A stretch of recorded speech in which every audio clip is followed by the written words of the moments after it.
Let's go to South Coast. South Coast Vitality. Bournemouth 0, Tottenham 2.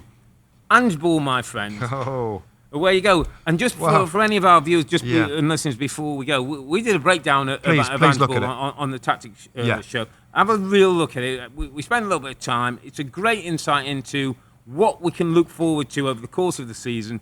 A new manager who's come in and totally changed the outlook and the culture at the football club. Yeah, that's on NBC Sports YouTube channel, where some of you might be watching this with the two Robbies podcast, but there's a tactics show on there that we kind of throw together at the end of the day and trying to think about something real quick that we've seen over the weekend, and it was kind of Tottenham, because I can't wait to explain how it's different to everybody. And the first weekend, Rob, we saw it, and we saw it again in this game, and it was the reason why that's where the goals came from. Tottenham Hotspur, for as long as Harry Kane's been playing, have been so reliant on one person. This name's Harry Kane, and he's brilliant enough to be able to do it. This Tottenham is different. Richarlison is having a struggle, but the team still scores goals. There's going to be goals from different areas, from different players you wouldn't expect. The fullbacks were involved today, central midfield players, that with the insurance of fullbacks that are playing like central midfield players, that they can get forward and make things happen. With the liberation of like, go and do what you want to do. Because we're set up. We've got 2 centre-backs, 2 full-backs. It's very different, and it's been very effective. The fans are totally bought in, absolutely bought in. We've got our Tottenham back. We've got our Tottenham back. They've got a special song already for Ange himself. And he's so graceful, so humble, and he's like, I haven't done anything. We've only just started. He's super humble, and I love that about him. But the football tactically it just means that the players can go and express themselves with the knowledge that the manager's okay with this. If I'm Udogie and I'm the fullback, you know what? I'm going to make a run like a striker into the channel in behind. As long as the ball's there, and I've got to say the security. I'm not going to get dragged off like Mourinho or Conte. It'd drag you off if you got in those positions. And isn't it funny, Rob? Because I was just thinking about this actually when we did the tactics show, and there was a great shot of Postecoglou after the game with his players and with the fans and all that. And I was thinking, I don't know at the time, was he 5th or 6th choice? Was it, people who didn't want the job were distancing from the job, and it was a bit like, we've got the guy from Celtic. What's this going to be like? I think people thought he's going to be another Espirito Santo, one of those who's just come in, a bit of a holder for 12 months, and then we'll sort it out. God, doesn't half look very different. Maybe that. Again, listen, mate. We're not. Maybe we are getting carried away after 3 games. But at least Daniel Levy now. Maybe he's picked a winner. Maybe he's picked a decent guy. And listen, come March, April, I don't know whether they're going to be in the mix for the top 4.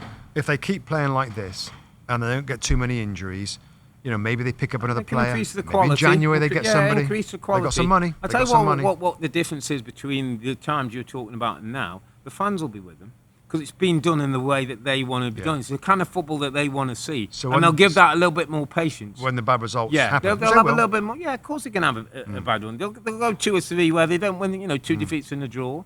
But I think they'll be with them because it's doing it what Tottenham want, the Tottenham way of playing. And they got football. The ball in. Nice to have the ball. Oh, man. Have the ball all the time. It must be an absolute dream. I love it. I know. Instead of chasing, I mean, Bournemouth are trying to do it their way under Earle, of course, the new coach that they've got.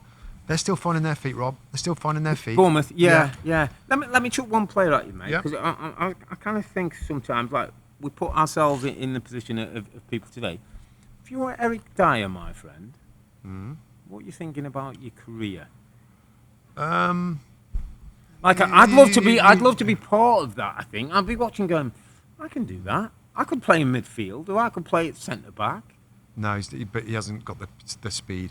He hasn't got the creativity to play the ball as Ange wants in midfield. Those 2 players. It's a new midfield.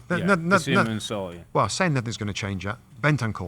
Rodrigo Bentancur is a player. But he can do both things. He can totally fit in there with those 2. But Eric Dyer, no. And Eric Dyer, with it being high, and we've talked about it, the 2 centre-backs are on their own when they're attacking. So any counter-attack, you've got to be quick.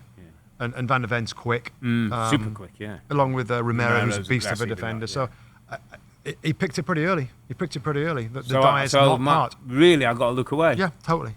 100%. There's nothing that's going to say that he's going to get in this team and stay in it. I mean, might come in for the odd game or whatever. The odd game. It's a bit like Maguire at United. When a new manager comes in and wants his way, and Eric Ten Hag's the same thing, where he's throwing people forward and there's going to be space in behind. you've got to have a quick defender, and Dyer's not. He's had a brilliant career, and he's a wonderfully composed footballer, but he's not a great defender, particularly the way that Ange plays. Just quickly, your last one is Maddison, by the way. I thought settled really well, hasn't he? Yeah. Some of those through balls and stuff, like he's like he's enjoying it. I always think, top 6 players. People don't understand sometimes what that top 6 is about. And back in our career days, these rumours that somebody's looking at you in this team and that team. When you play those top 6 teams with the real top 6 players, there's a level above that they do quicker, sharper, left foot, right foot, see things, all that.